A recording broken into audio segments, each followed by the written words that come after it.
Iran America जंग के दौरान अमेरिकन फोर्सेस को इंटेलिजेंस मालूमात शेयर करने वाली अमेरिकी टेक कंपनी अमेज़ॉन भी ईरान के निशाने पर आ गई। ईरान ने अमेरिकी टेक कंपनी अमेज़ॉन के डेटा सेंटर को बहरीन में निशाना बनाकर तबाह बर्बाद कर दिया। इस बारे में अज़हर अली ख़ान से बात करते हैं। अज़हर भाई,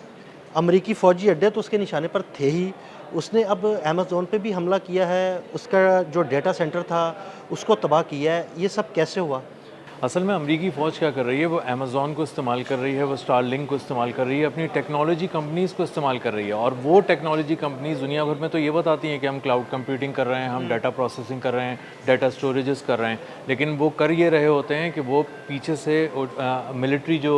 मालूमात हैं उनको जमा कर रहे होते हैं, उनको प्रोसेस कर रहे होते हैं, और उसके बाद उनको प्रोसेस करने के बाद एक पका पकाया एक हलवा पेश किया जाता है अमरीकी फ़ौज को। उस हलवे से अमरीकी फ़ौज क्या करती है, वो करती है बहुत ही प्रिसिजन के साथ हमले ईरान के अंदर। और हमने स्टारलिंक के मामले में भी ये देखा था कि स्टारलिंक के मामले में उन्होंने जो बहुत सारे जुनूबी ईरान के अंदर कुछ पानी के प्लांट्स को और दीगर जगहों को निशाना बनाया था, वो स्टारलिंक ही डाटा यूज़ करते हुए और उसी की प्रोसेसिंग को यूज़ करते हुए किया था। अब ये मुसलसल इन्होंने निगरानी की कर रहा था ईरान, और मुसलसल नज़र रखा हुआ था बहरीन के अंदर जो अमेज़ॉन का डाटा सेंटर है। अब ये कह रहे थे कि हम तो क्लाउड कंप्यूटिंग करते हैं, हम तो डाटा प्रोसेसिंग करते हैं। यानी ये किया जा रहा था कि टेक कंपनी की आड़ में तमाम ईरानी डेटा इकट्ठा किया जाता था, और वो इकट्ठा करने के बाद अमेरिकी फोर्सेस से शेयर किया जाता था कि ईरान के कौन कौन से अहदाफ हैं जिन्हें निशाना बनाया जाना चाहिए या बनाया जा सकता है। जी, असल में ये JWCC एक प्रोग्राम है पेंटागन का, इसके अंडर में ये लोग बहुत तेज़ी से काम कर रहे थे, और इसी के ज़रिए इन्होंने किया ये कि ईरान का जो ज़ाहिर है डाटा सेंटर्स हैं, दुनिया भर का इनके पास डाटा आता है, जब पूरी दुनिया का डाटा इनके पास है तो उस डाटा की बेसिस पे इसको ये प्रोसेस करते हैं। इसी के साथ साथ इनको मिलिट्री डाटा भी मिलना शुरू हो जाता है। जब इन सारी चीज़ों को प्रोसेस करते हैं तो उसके बाद ये एक अमरीकी फ़ौज को एक आसान हदफ बताते हैं कि कौन सा है, कहाँ पर हमला करना है, कैसे हमला करना है। और ये जो सारी चीज़ों को ये प्रोसेस कर रही थी स्टारलिंक और दीगर कंपनीज़, वो टेक कंपनीज़ कर ये रही हैं कि वो बता रही हैं कि किस जगह पर किस शिद्दत से वार करना है, किस हदफ पे वार करना है, कौन उस हदफ को उड़ाने के लिए कौन सा असलहा चाहिए जी, और किस प्रिसीजन के साथ वार करना है। अच्छा, उसके बाद जब ये हमला करके चले जाते हैं तो उसके बाद वो ये बताती हैं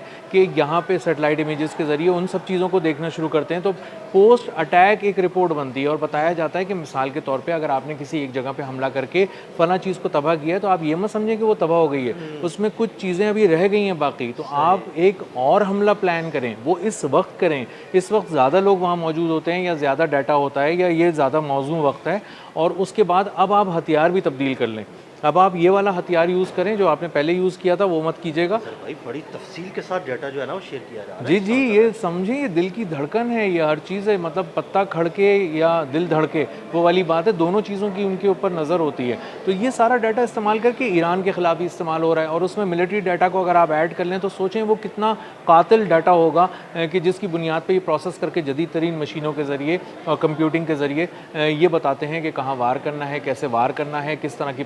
प्रोसेसिंग हो रही है। तो मिलिट्री डाटा को बेसिकली ये एक सिविलियन आड़ में प्रोसेस कर रहे थे, और इसीलिए ईरान की बहुत अरसे से नज़र थी। इसीलिए जब 3 महीने पहले जब ईरान ये बात करता था कि हम टेक्नोलॉजी कंपनीज़ को निशाना बनाएंगे, तो ऐसा लगता था कि शायद ये कोई सबोताज करने की कोशिश कर रहा है, ये मुनासिब बात। जी बिल्कुल ऐसे ही है, क्योंकि कुछ अर्सा पहले जब ये खबरें सामने आ रही थी तो हमें ऐसे लग रहा था कि ये जो टेक्नोलॉजी कंपनीज हैं, चूँकि उनमें से बहुत सारी टेक्नोलॉजी कंपनीज का ताल्लुक अमेरिका से है, तो इसलिए शायद ईरान उन्हें निशाना बनाना चाहता है ताकि उनका बिजनेस जो है ना वो ठप किया जाए। जी, यही तासुर आ रहा था और ये सब यही समझ रहे थे, तो इसीलिए कुछ मुनासिब भी नहीं लग रहा था। लेकिन अब जब ईरान ने बहुत ही रिस्ट्रेन का मुज़ाहरा करने के बाद 2-3 महीने के बाद जब इसको निशाना बनाया, तो अंदाज़ा हुआ है कि स्टारलिंक क्या कुछ कर चुकी है, ये अमेज़ॉन क्या कुछ कर चुका है। तो इसीलिए बार बार वो कह रहे हैं कि स्टारलिंक को भी हम निशाना बनाएंगे, इसीलिए वो अमेज़ॉन को 2 दफ़ा निशाना बना चुके हैं। अभी ये 2 दिन पहले इन्होंने निशाना बनाया था। आपसे पूछने वाला था कि क्योंकि 2-3 दिन पहले भी इन्होंने निशाना बनाया था, तो आज भी इन्होंने निशाना बनाया। पहले जो निशाना बनाया उसमें क्या नुकसान हुआ था और आज क्या किया उन्होंने? पहले जो उन्होंने निशाना बनाया था, उन्होंने एक बड़ा हिस्सा उसका तबाह किया था, और एक वार्निंग भी दे दी थी एक तरह से कि हम तुम्हें देख रहे हैं, हमारी नज़र है, तुम सामने आ चुके हो, तुम बेनकाब हो चुके हो, और तुम ये जो डाटा प्रोसेसिंग की आड़ में मिलिट्री के सारे US मिलिट्री के काम कर रहे हो, ये ठीक नहीं कर रहे हो। लेकिन चूँकि उस चीज़ को जारी रखा गया, उसको ठीक करके दोबारा कोशिश की गई कि इसमें मतलब मदद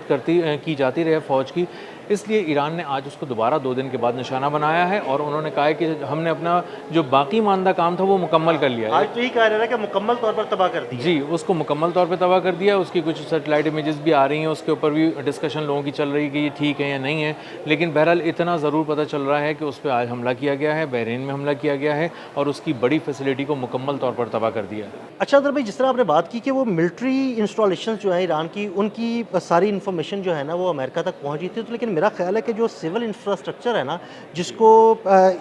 इस 7-8 रोज़ा जंग में अमेरिका ने निशाना बनाया, उसकी सारी इन्फॉर्मेशन भी जो है ना अमेरिका ऐसे ही गैदर कर रहा था और उसी की मदद से ही बहुत सारे पुल तबाह किए गए और ख़ास तौर पे वो पुल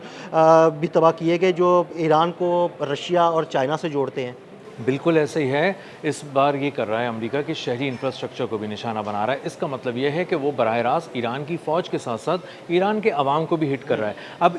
इन सारे डाटा सेंटर्स के ज़रिए मालूमात को प्रोसेस करने का फ़ायदा क्या होता है? वो ये फ़ायदा होता है कि मिसाल के तौर पे किसी एक वेयर हाउस पे हमला करना है मिसाल के तौर पे, तो उस वेयर हाउस में शिफ्ट कब चेंज होती है, लोग कितने बजे आते हैं, किस वक्त कितने लोग मौजूद होते हैं, वहाँ पे क्या काम होता है। अगर हम उस वेयर हाउस को तबाह कर दें तो उससे करीब आबादी को कितना बड़ा नुकसान होगा। तो इसीलिए वो क्या करते हैं, वो प्रिसिजन के साथ एक वाटर के रिजर्वायर पे किसी तरह के भी ज़ख़ीरे पे हमला करते हैं, उसको तबाह कर देते हैं। तो उससे वो पता चलता है कि 20-30 हज़ार की जो आबादी है वो मजमूई तौर पे वो बहुत ज़्यादा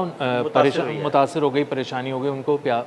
उनके पानी के मसाइल हो गए। अब इसीलिए वो बिजली घरों को भी तबाह करते हैं, सही वक्त पे करते हैं, उसी वक्त पे करते हैं जिस वक्त रिक्वायर्ड है, वही वेपन यूज़ करते हैं जो वहाँ पे किया जाना चाहिए और उसके बाद सैटेलाइट इमेजेस के ज़रिए दीगर मालूमात जमा करके ये सारा कंप्यूटिंग सिस्टम दोबारा ये बताता है कि आपने जो हमला किया है वो बहुत अच्छा किया है, उसमें इतने इतने फ़ायदे हो गए, इतना तबाह हो गया है, लेकिन अभी भी आपने फ़लाँ फ़लाँ हिस्सा छोड़ दिया। तो अब वो दोबारा हमला करेंगे, नए हथियार से करेंगे, नए वक्त पे करेंगे और उससे मुकम्मल तौर पे चीज़ तबाह होगी। तो जब ये बहुत सारे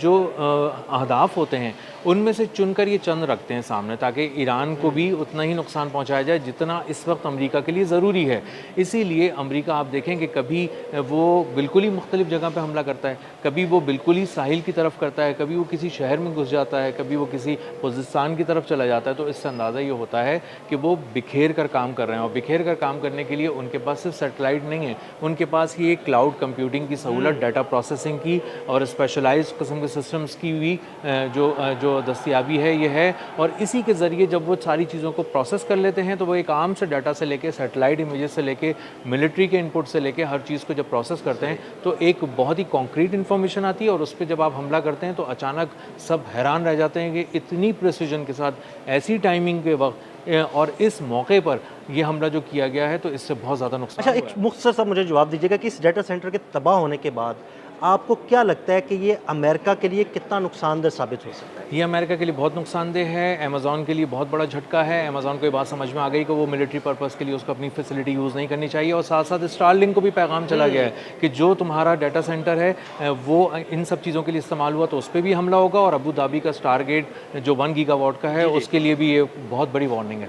बहुत शुक्रिया अज़हर भाई ने बड़ी तफसील के साथ इस सारे मामले पर रोशनी डाली। मज़ीद अपडेट्स के लिए हमें फॉलो करते रहें। अदील अहमद और अज़हर अली ख़ान को इजाज़त दीजिएगा। अल्लाह हाफ़िज़।